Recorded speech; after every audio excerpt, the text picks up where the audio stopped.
Greetings, dear viewers. I'm Quill Quickcard, and welcome back to Katawa Shoujo.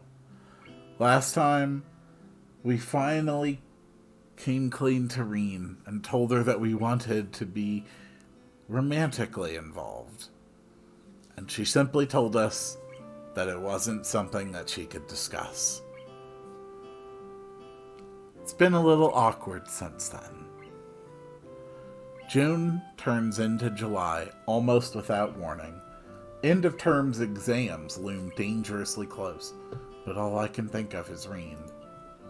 I feel like a sleepwalker at school, looking forward only to the next time I get to visit that silent place above Say's gallery. After Reen refuses my attempts at directly helping with her work, I try to figure out other ways to help her. It finally dawns on me that she isn't eating properly. My course of action decided, I stop at the convenience store before going to catch the bus downtown on my next visit to the studio. I feel very energetic as I open the door to the atelier and greet Reen. I brought you some fruit. You need vitamins and actual food after all. Do you even eat up here? I do eat. If I didn't eat, I couldn't paint. Then why don't you eat a couple of these? I shake the bag full of ripe oranges in my hand in a ploy to tempt Reen into taking a break. To my surprise, she actually lays her brush down and walks over to me to see what I'd bought. Her expression doesn't change at all when she looks into the bag. I can't eat oranges, Hisao. It does not work very well with feet. That's alright, I'll do it. Of course I knew that. She'd told me herself, after all. I extract the tiny fruit knife I had with me and select one of the round fruits. After making the initial cut, I begin to peel it with my fingers. The strong scent of cut orange rind immediately fills the air as thousands of tiny droplets of oil burst from the skin. I remove the first section of the hard peel and shoot a glance at Reen. So, how's the work going? I don't know. It's like I'm in the center of some huge mountain of jelly and have to dig my way out. Must be stressful. I think it might be. Even though it's just painting, all this, everything, feels really strange. I wonder if Reen is the kind of person who likes to carefully remove all the white fibrous stuff from oranges before eating them, or more the careless type who just eats them as they come. Maybe neither. If I'm gonna eat an orange, I take off the fibrous. I'm the former type, so I meticulously clean the orange slices one by one, while Reen watches the process with mild curiosity. I realize that I don't have the faintest idea about her likes or dislikes, or any of the other little details that make up the concept of a person for those around them. It's like in all this time, I haven't learned much about her at all. Once I finish lamenting that fact, I realize I've cleaned the entire orange and nearly split it into slices. I hold up a slice, bringing it closer to Reen so she can pick it up. Here. She takes it directly between her lips and then into her mouth whole. Her lower lip briefly brushes against my fingertip. Reen chews the slice carefully, savoring it as much as possible. I become fixated on the movements of her jaw, the trickle of juice glistening on her lip, the way her throat moves when she swallows the orange slice. After I realize what I'm doing, I turn away, feeling embarrassed about watching her so intently. It's not the same as it usually is. The orange? Painting. Oh. Well, Is there anything like that ever the same? Is anything like that ever the same? It is sometimes, I think. I don't know what, though. I might be starting to paint differently soon, if this goes on. Well, wouldn't that just be that change you keep talking about? She thinks about it, blinking her eyes a few times nervously. For a moment, absolutely nothing happens, as if time itself did a double take. We stare at each other in silence, only that faint, tangy scent of orange floating between us and the muffled sounds of traffic in the background. Then I pick up another slice and hold it to her. She takes it from me with her mouth just like the first one. I didn't think it would be like this. Well, keep on going and see what happens. It's not like you can do anything else. Not what I would have said. Yeah, it's the only thing I can do. After that, she says nothing more. In the ensuing silence, I feed Reen the rest of the orange, one slice at a time. Then I peel another for her, which she eats as well. The third I eat myself, and the rest are left in their plastic bag, which I put on a small desk next to the couch. She stands up and returns to her painting, with a strange look in her eyes that I haven't seen before. Like most of her expressions, it is completely unreadable. Even if I asked, she wouldn't explain what it means. I doubt she knows. Interesting.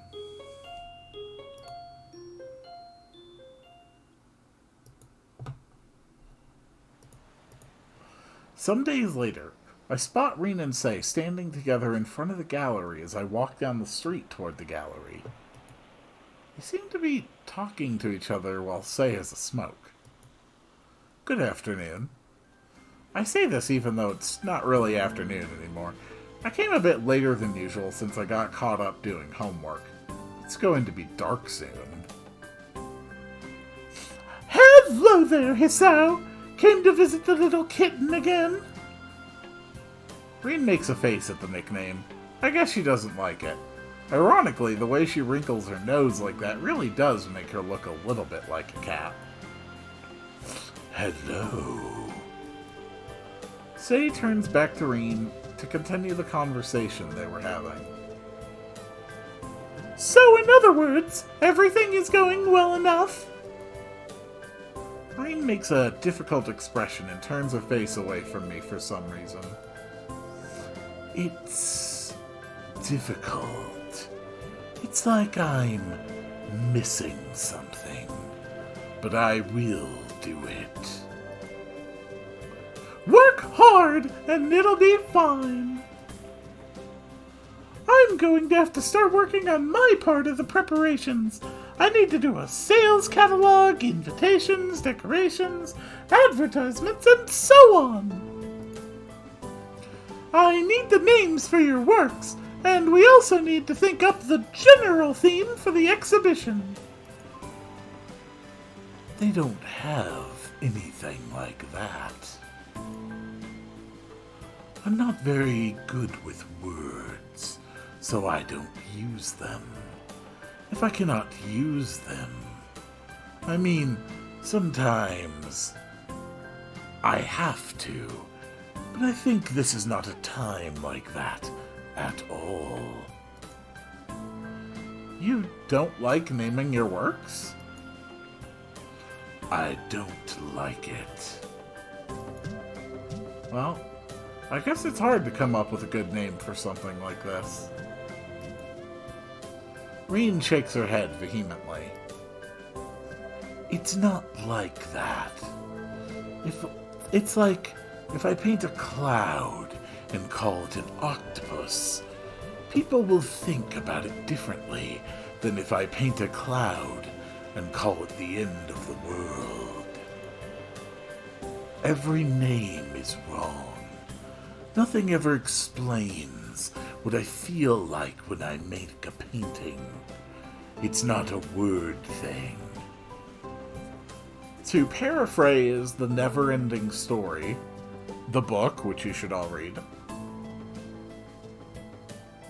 the right name makes everything true. The wrong name makes things into lies. The only thing would be to come up with new words for everything. But would it help at all? No, I don't think so. Then the paintings would go by just unnamed number 1 and so on. It's a bit inconvenient, but that's no good. Unnamed means that you just didn't come up with a good name. And unnamed is a name, like that Greek guy with the sheep and all. Say thinks about this for a while, furrowing her brow as she keeps looking at Reen's serious face. So you're saying your artwork should be completely without labels? I think that's what I'm saying. If I were in her place, I would have them unnamed, but labeled exclusively in their order of production. That's what I would do. So, you would have first, second, third, fourth, and so on. And then for paintings that were completed simultaneously, then I just would have a dash. That's how I would approach it. Say lets out a dry laugh, the kind old ladies who smoke too much always seem to end up with. Let's hope your art never ends up in a museum. The curators would explode. They would just label it untitled, that's all. She takes a contemplative puff on her cigarette, which has worn down not much more than the butt. Sometimes the writing skips a few words. Then she drops it into an ashtray affixed to the wall next to the door. Then again, it could work. What do you mean? This namelessness, this rejection of labels, it works. It's a good unifying theme, and something people can grasp onto easily. Allows for a lot of room for interpretation. It gives a good impression. Think about it. All sorts of associations can be made, starting from identity and self-definition, all the way to whatever you want to think about it. We could call your exhibition Nameless and build on that theme. How does that sound? Reen thinks about this for a while. I'm not sure how Say managed to get so fired up by Reen's reluctance to apply names to her works. Feels like she might be extrapolating too much, but it's a pretty impressive sounding idea. I don't think it's a bad idea. For what it's worth, I have to say it sounds pretty good to me, too. Say reaches into her pocket for another cigarette, lighting it with a neon green butane lighter. Her forehead wrinkles, as in the verb, not the noun, and she rubs it as she appears to furiously think more on this idea. She doesn't say a word for a little bit, but every now and then she takes a sharp drag from the cigarette. Yes, I think this would work out pretty nicely. I'm going to take this as the starting point and work from there. I'm going in to work on this. You go back upstairs and try to find your missing ingredient. I'm sure it'll come to you sooner or later. Reen doesn't reply, so Say takes one last long pull from her cigarette and drops it into the tray. 15 minutes. Damn these yawns in this relaxing game. to join with others of its kind. The gallery owner turns to head back inside, but is stopped by Reen just as she reaches for the door handle. Say... What is it, kitten? Can I have some cigarettes? Not what I was expecting. She looks at Reen incredulously, clearly not having expected such a direct request. Not that I did either. Don't tell your teacher! She stuffs the packet in Reen's pocket along with the neon green lighter. That's surprising.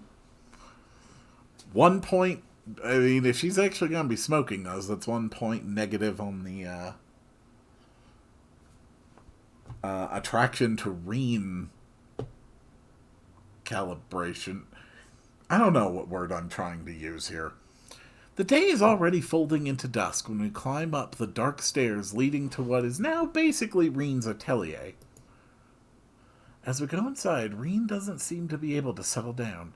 She keeps pacing around the room like a caged animal, looking through the skylight at the burgundy-colored dusk.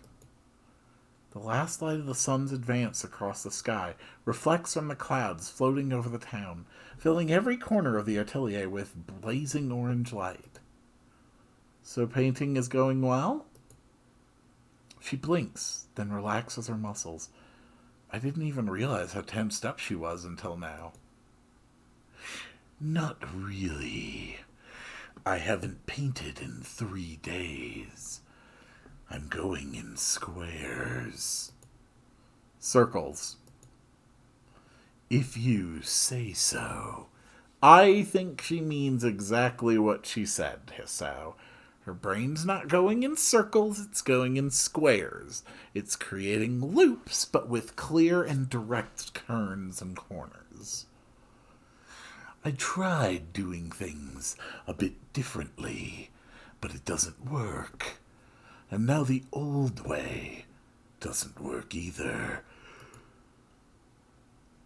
I need something more. It's not enough. Like this. Reen's response gives me pause. Since as usual, I can't exactly understand what she means. Although, really, I shouldn't have expected anything else. She either says nothing at all or too much. Trying to comprehend and follow her train of thought feels like wading through the jungles of Borneo, equipped with a wooden spoon and a map of Hokkaido. It's annoying how her thoughts are both laid out in plain sight and hidden from view every time she opens her mouth. What more? You said that to say as well. A missing ingredient? I think I have to destroy myself. Okay, that sounds unnecessarily grim. What do you mean? Reen's shoulders slump, and she turns to face me directly. I have to change. I've tried, but this is not enough yet. I have to destroy myself first, I think. Just to be clear, you are speaking metaphorically, right? Like having to paint from scratch again or whatever, so to speak? She shrugs her shoulders as if there's no difference. There is no difference. So, you're going to start by smoking a cigarette? For inspiration? Maybe. I've never tried this before. Have you? No, can't say I have. Still, not really sure if having a smoke is the best starting point. She responds to my words with another nonchalant shrug. I open the cigarette pack and look inside. It's almost full. Smoking is bad for you. But that's the idea here, I guess? Yes, I need to do something. I want to paint. I need something more. So, okay, fine. What's after smoking a cigarette then? How do you intend to destroy yourself? Reen thinks for a split second, averting her gaze like she does when she doesn't want to get distracted. I don't know yet. I'll decide later. Reen bends down to pick out a cigarette from the end. She raises her head with one between her lips and turns to me, eyebrows curved into two arcs, challenging me to respond. With a sigh of resignation, I pick up the lighter and raise it to meet the cigarette. I can feel Reen's warm breath against my quivering hand. The flame flickers to life on the third strike of the flint, and I try to aim the dancing fire at the end of the cigarette. An amber-colored glow spreads into the wrapping paper and tobacco as Reen inhales the first smoke. It seems to relax her significantly. To my surprise, she doesn't cough, despite telling me that she's a first-timer. Reen seems to remember that it's hard to blow the smoke out without spitting the cigarette out as well. She quickly sits down on the floor, bringing her foot to her lips like a circus contortionist, and expertly picks the filter between two toes. I get down on the floor as well, and we both lie down almost simultaneously while Reen blows a steady stream of smoke towards the dim sky beyond the glass of the skylight, looking after it thoughtfully. The thin haze of steely blue smoke slithers towards the ceiling in fish-like movements. It billows in the stagnant air of the atelier, twisting and turning around its own immaterial body until it dissipates in thin air. What's the word for smoke that looks like that? There is no word for that. We should maybe come up with one. Maybe. Reen takes another quick, experimental drag. It's not very tasty. Feels like inhaling the dust lying on top of a forgotten book about the memories of a dead kingdom. Do you want to try?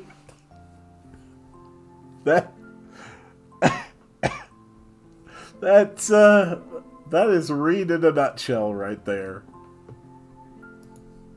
My hesitation unintentionally surfaces again, making me freeze in the face of a rather trivial and commonplace challenge. Reen's ability to take everything so coolly is something I'm a bit jealous of. Alright. Taking it from her, I have a drag on it, fighting against the sudden choking feeling in my lung as they fill up with smoke. To my embarrassment, I fail, wheezing and hacking my lungs out. I feel flustered, but maybe I haven't lost too much face in Reen's eyes. It's less unpleasant on the second try, but I still pass the cigarette back to Reen. We're like a pair of budding delinquents in middle school, sneaking their first smoke out of sight of their teachers and parents. Well, I suppose it's not like, that's exactly what we are. Except high school. After a while, the cigarette has shrunk down most of the way to the filter. Reen is still looking quietly out of the skylight.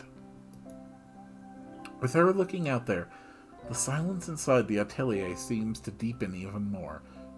I am really glad I looked up how to say that, because that word has come up so much. Are the cogs of creativity turning behind those eyes right now?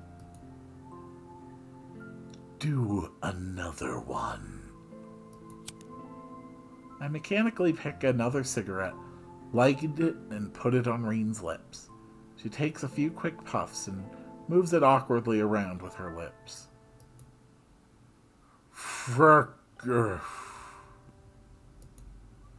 Not understanding her garbled words, I glance over at Reen. It looks like she's having trouble with the cigarette. I pick the cigarette from between her lips and place it on mine, abandoning common sense and good reason while I do so. The first one should have been enough for me, but I take another drag, still coughing a little at the unpleasant sensation of smoke invading my respiratory organs. I remember doing something like this before. So you have smoked. Doesn't look like it, though. No, laying on my back and looking at the sky with you. Oh. The sky on the other side of the glass is slowly growing darker. It's unreachably high, even if the shimmering smoke seems to make it closer. I return the cigarette back to Reen's mouth. Feels bad somehow. The space between us, less than an arm's reach, is still there.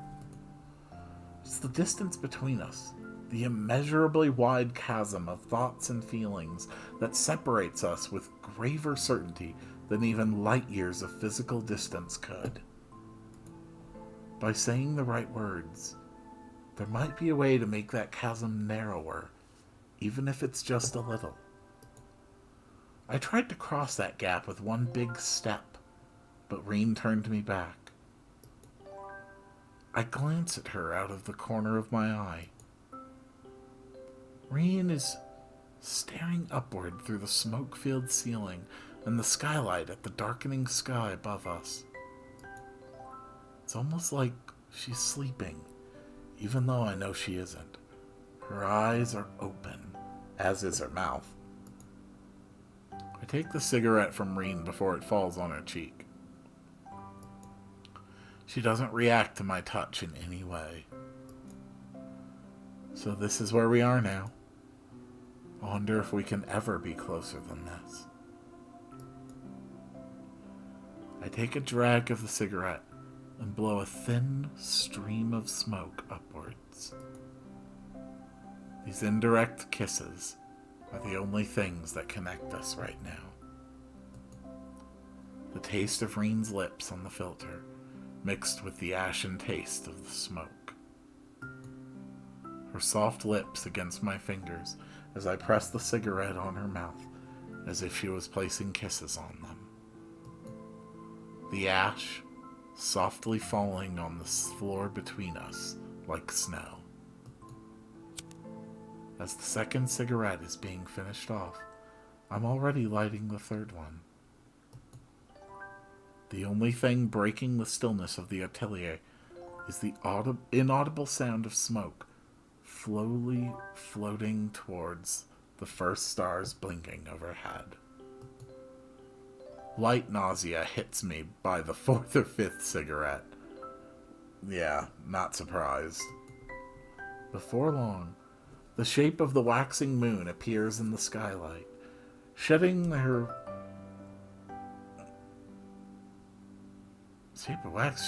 wan light down on us. Never seen that term used in that context. It'll be full moon in a few days. It'd be nice to be able to fly. I flinch after realizing it was my own voice that gave birth to the remark, the bastard child of the almost inebriating smoke and tiredness. You can't. You can? Sometimes I feel like it. Like I can do anything. I wish I felt like that too sometimes. I wonder if she hears the bitterness seeping into my words. The vicious cycle of unrequited feelings is poisoning me even now. I try to push the grim thoughts aside. My efforts meet with little success as my mind keeps swirling around what-ifs and if-onlys. Watching the moon slowly creeping higher, I realize that a long time has passed since I came here. It sobers me somewhat, but also reminds me of the sad status quo we're in now. It's late. I'd better get going back to school. I stand up to leave, but Reen doesn't show any sign of rising up from the floor. She lies inanimate, as though all life had been sapped from her. Little wisps of smoke float about her, memories of the cigarettes we shared. I grasp her by her short and thin arm to try to pull her up. To my surprise, she complies and stands up with some help from me. I notice how little Reen weighs, as if she were made of feathers. Are you going to stay here overnight? I have to. I haven't painted much in 3 days. I have to find out how I can start painting. Maybe the smoke helps. Just take a break? That's no good. I have to do it. If I can't paint anymore, I will be destroyed for real. Maybe you're just burned out. You've been working pretty hard. That would be bad.